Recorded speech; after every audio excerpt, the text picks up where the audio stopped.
Salut, c'est Jordan Katabi. Abonne-toi sur la page et vous serez au courant de toutes les vidéos que nous allons publier. Aujourd'hui, nous allons vous parler de Kagame. Kagame est une menace pour l'Afrique. Kagame est une menace pour la RDC. Abonne-toi et tu seras le premier à voir des vidéos. On a déjà installé des bases qui entourent la RDC. Ça, c'est une information à signaler. En Angola, vous savez, il y a des bases là-bas, des Kagame, mais aussi en Afrique centrale, il y a des bases de Kagame. C'est juste en fait d'encercler la RDC pour que, quand la RDC va décider de mener une guerre contre les Rwandais, la RDC va se retrouver dans l'incapacité d'agresser les Rwandais en retour. Et c'est pourquoi il est impérial de dire que la RDC sera en mesure d'attaquer les Rwandais. Mais nous devons savoir que Kagame est une menace. Ça fait les problèmes entre les Burundis. Et aujourd'hui, ils ne sont pas dans une relation confortablement, dans une relation pacifique entre les Burundis. Donc Kagame a déjà semé de la terreur avec les peuples burundais.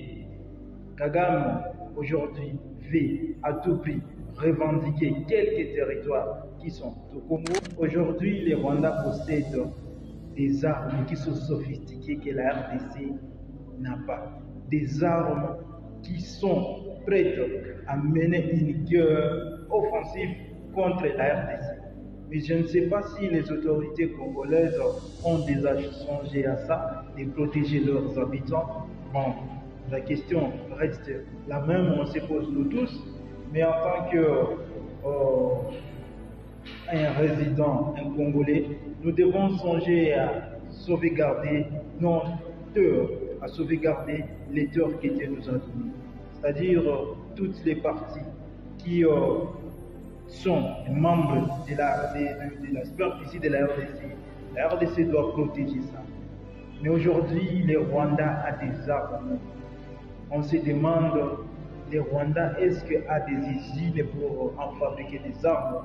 Mais on se rend compte que ce sont les grandes puissances qui octroient les Rwandais les armes. Les Congolais ne cessent pas de dire que la communauté internationale devrait sanctionner les Rwandais, devrait condamner les Rwandais.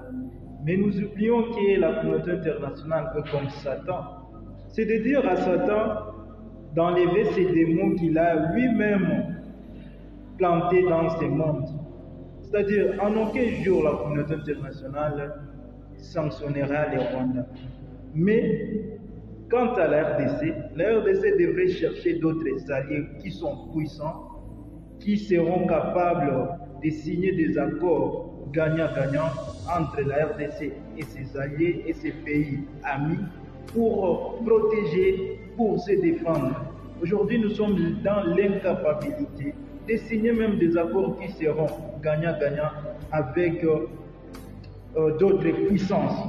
Nous sommes dans une situation qui demande la participation des autorités congolaises de prendre en charge, de protéger leurs habitants, peu importe les moyens, mais l'essentiel est que les autorités, l'État congolais a l'obligation de protéger ses habitants. Comment Kagame, il était au Sénégal pour sauvegarder ses lions avec le Sénégal, il était en Guinée pour sauvegarder encore des lions.